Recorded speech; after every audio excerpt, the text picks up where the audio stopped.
Bathroom থেকে বের হলাম, একটা সাদা পেটিকোট পরে। ভেজা ছিল বলে কাপড়টা হালকা লেগেছিল। খোলা চুল ভিজে, সিথি দিয়ে জল গড়িয়ে পড়ছিল।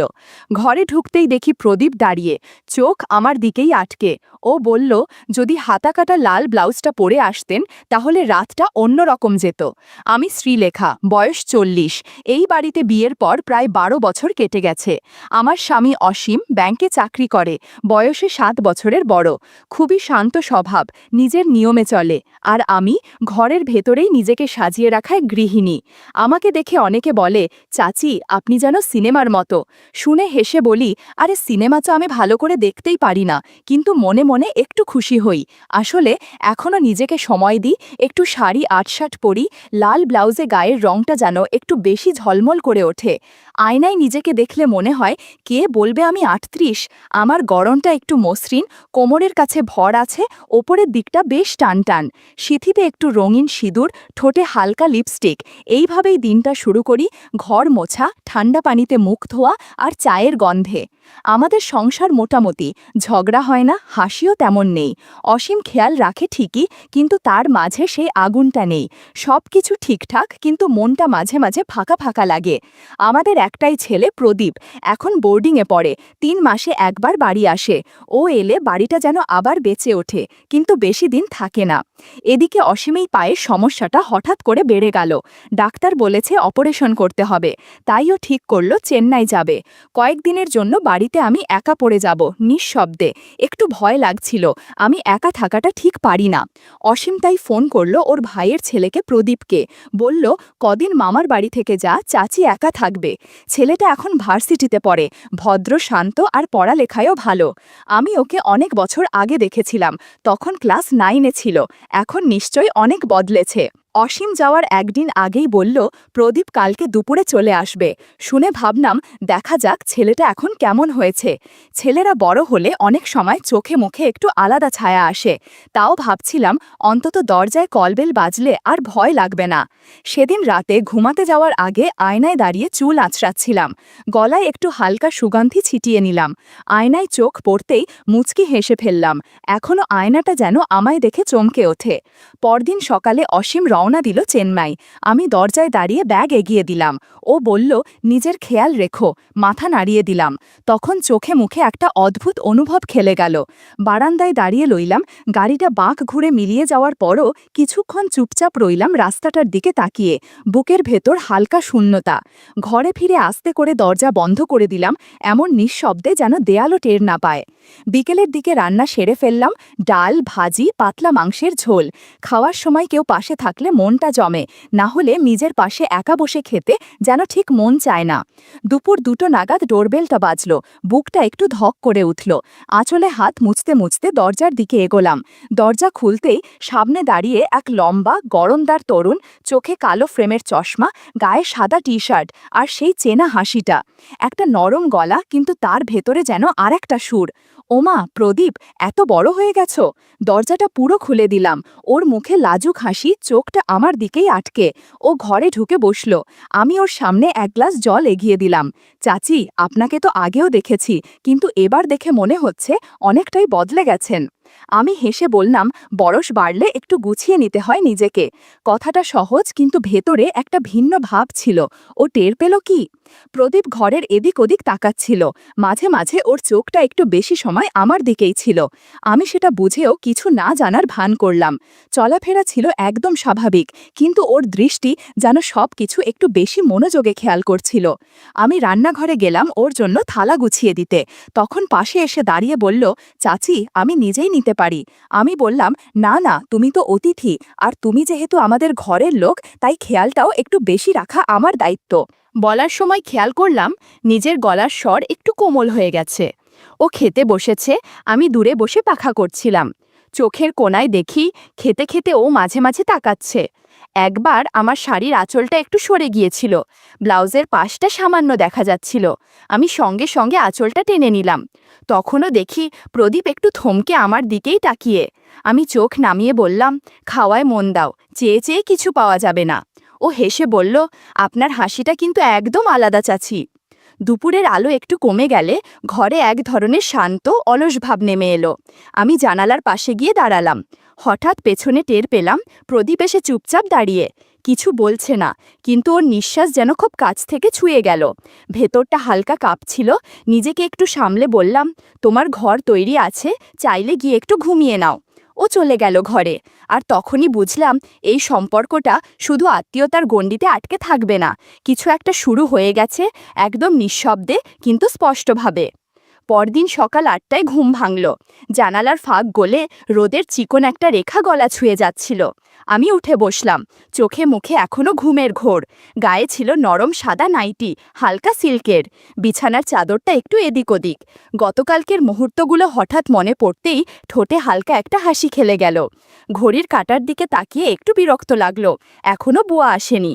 আমি বাথরুমে গিয়ে মুখ ধুয়ে এলাম, চুলটা খোলা রেখেই বেরোলাম। ডাইনিং টেবিলে দেখি একটা ছোট্ট নোট, ঘুম ভাঙলে বলবেন আমি বারান্দায়, প্রদীপ বলল। আমি ১ কাপ চা বানিয়ে বারান্দার দিকে ডাক দিলাম, প্রদীপ একটু ভিতরে এসো তো। ও এলো, চোখে ঘুম আর মুখে একরাশ বিস্ময়। আমি হেসে বললাম, আজ বুয়া আসবে না মনে হয়, তোমার চাচি তো আর ১০টা হাত নিয়ে জন্মায়নি, একটু সাহায্য করবে তো? ও হেসে বলল, আদেশ করুন চাচি, যা বলবেন তাই করব। ও ঘরের ভেতরের ছোটখাটো জিনিসপত্র গোছাতে শুরু করলো, আর আমি জানালার পর্দার পাশে দাঁড়িয়ে বাইরে তুলসী গাছের দিকে তাকিয়েছিলাম। জানালার ফাঁক দিয়ে হাওয়া আসছিল, আর আমার নাইটির এক পাশ হালকা উঠছিল, কোমরের দিকটা একটু দেখা যাচ্ছিল। আমি বুঝতে পারছিলাম প্রদীপ মাঝে মাঝে চোখ তুলে তাকাচ্ছে, আবার তাড়াতাড়ি চোখ নামিয়ে নিচ্ছে। ও হঠাৎ খাটের নিচে কিছু একটা দেখতে পেয়ে ঝুঁকে পড়ল। একটু পরে কণ্ঠে কৌতূহলী সুরে বলল, চাচি এটা বুঝি আপনার? আমি ঘুরে দেখি ওর হাতে আমার লাল রঙের একটা স্যাটিন ব্লাউজ, হালকা চকচকে কাপড়, গলায় পাতলা লেসের কাজ, আর সামনে ৩টে ছোট বোতাম। আলোয় সেটা আরও চোখে লাগছিল। আমি কাছে গিয়ে হেসে বললাম, আহ, এতদিন খুঁজে পাচ্ছিলাম না, কাল রাতে পরার কথা ছিল। ও চোখ নামিয়ে কাপড়টার ওপর আঙুল টেনে বলল, খুবই আরামদায়ক মনে হচ্ছে, বোতামগুলো তো একটু খেলাধুলার মতন। আমি একটু হেসে বললাম, সব জিনিস একা হাতে সামলানো যায় না, বুঝলে তো? ওর চাহনিতে তখন কিছু একটা ছিল যা বলা না হলেও অনুভব করা যাচ্ছিল। আমি ব্লাউজটা নিয়ে নিলাম ওর হাত থেকে, বললাম, তোমার চাচির জিনিস নিয়ে অত মনোযোগ দিলে চলবে না কিন্তু। ও মুচকি হেসে বলল, মনোযোগ না দিলে অনেক সৌন্দর্য মিস হয়ে যায় চাচি। আমি হেসে ফেললাম, আর শরীরটা যেন হালকা কাঁপুনি দিয়ে উঠল। এরপর প্রদীপ ব্যালকনিতে ঝাঁটা দিচ্ছিল। আমি পাশের ঘর থেকে ১ কাপ চা হাতে এসে দেখলাম ও নিচু হয়ে কিছু তুলছে। কি পেলি? আমি জিজ্ঞাসা করলাম। ও একটু থেমে বলল, মনে হচ্ছে কোথাও থেকে উড়ে এসে পড়েছে, তবে এটা খুবই হালকা জিনিস। ওর হাতে ছিল আমার একটা পুরনো কাপড়, যার ওপর লেসের কাজ ছিল। দেখে বুঝেই নেওয়া যাচ্ছিল সেটা আমারই। আমি সেটা নিয়ে আলমারিতে রেখে দিলাম, আর রান্নাঘরের দিকে চলে গেলাম। বেলা তখন ২:৩০ পার হয়ে গেছে। ফ্রিজ খুলে দেখি ডিম নেই, সবজিও প্রায় ফুরিয়ে গেছে। হঠাৎ মনে হলো কিছু হালকা খেতে ইচ্ছে করছে, চটজলদি কিছু হলে ভালো হয়, নুডলসও চলবে। রান্নাঘর থেকে মাথা বের করে বললাম, প্রদীপ, ভাতের হাঁড়িটা চুলায় বসিয়ে দিয়েছি, মাঝে আঝে দেখে দিও, আমি নিচে দোকানে যাচ্ছি, মিনিট ১০ লাগবে। ও বলল, চাচি রোদে বেরোবেন? হালকা শাড়ি পরেছি, সমস্যা হবে না, আর তুমি তো আছো ঘরে। লাল পাতলা শিফনের শাড়িটা কোমরে গুছিয়ে নিলাম, আর ব্লাউজটা ছিল স্লিভলেস। দরজা দিয়ে বেরোতেই বুঝলাম প্রদীপ একবার চোখ তুলে তাকিয়েছে। দোকানে গিয়ে দেখি দোকানদার আগের মতোই হাফহাতা গেঞ্জি আর গামছা কাঁধে। আমাকে দেখে ওর মুখে চেনা হাসি, কিন্তু চোখে যেন অন্যরকম মনোযোগ। বৌদি, এই রোদে কি চান? আমি হেসে বললাম, এই রোদেই তো পুরনো হাড় গলে যায়, আমি তো একেবারে নতুন। আমি একটা লুডুসের প্যাকেট চাইলাম। হালকা হাসির আদান প্রদান চলছিল। তোমার দোকানে তেল মশলার চেয়ে গরম যেন বেশি লাগে, বললাম। সে কানে গামছা ঠেকিয়ে বলল, সবসময় না, তবে কেউ কেউ এলে দোকানটাও গরম হয়ে যায়। আমি একটু হেসে বললাম, তোমার কথার মধ্যে আগুন লুকিয়ে থাকে দেখি। সে নিচু গলায় বলল, আজ রাতে কলা বাগানের পাশে একটু জায়গা ফাঁকা রেখেছি, চাইলে বসে চা খাওয়া যাবে। আমি প্যাকেটটা হাতে নিয়ে মুচকি হেসে বললাম, সন্ধ্যার হাওয়া ভালো থাকলে ভেবে দেখা যাবে। দোকান থেকে বেরিয়ে পেছনে তাকালাম না, তবে জানতাম সে তাকিয়ে আছে, হাঁটার ছন্দ বরাবর, চুপচাপ। ঘরে ফিরে দেখি প্রদীপ চুলার পাশে বসে। সব ঠিক ছিল? জিজ্ঞাসা করলাম। সে মাথা নাড়ল, কিন্তু চোখে যেন অন্য কিছু খুঁজছিল। আমি রান্নাঘরে গিয়ে গ্যাস জ্বালালাম। নুডলস রান্না হয়ে গেলে চুলা বন্ধ করলাম। পছন্দের সেই ঘ্রাণ ছড়িয়ে গেল ঘর জুড়ে। তবে খিদেটা আজ পেটের থেকে যেন মনে বেশি ছিল। ঘরের ভেতর প্রদীপ ফোনে ব্যস্ত, কিন্তু চোখ মাঝে মাঝে আমার দিকেই ঘুরছিল। রান্না করে ঘামার কারণে শাড়িটা গায়ে লেগেছিল, আর ব্লাউজটা যেন একটু বেশি টান ছিল পিঠের দিকে। গলার কাছটাও ভিজেছিল। আমি চুল সরিয়ে হালকা বাতাস খেতে লাগলাম। প্রদীপ তখন তাকিয়েছিল, চোখে কোনো প্রশ্ন ছিল না, শুধু স্থির দৃষ্টি। তুমি বসো, আমি একটু স্নান করে নিই, মাথার ভেতরটা গরম হয়ে গেছে। ও মাথা নাড়ল। বাথরুমে ঢুকে শাওয়ার ছেড়ে দিলাম।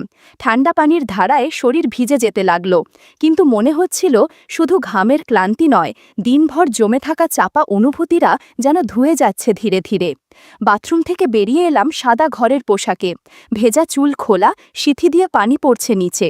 ঘরে ঢুকতেই দেখি প্রদীপ দাঁড়িয়ে, চোখে একরকম নীরব প্রশ্ন।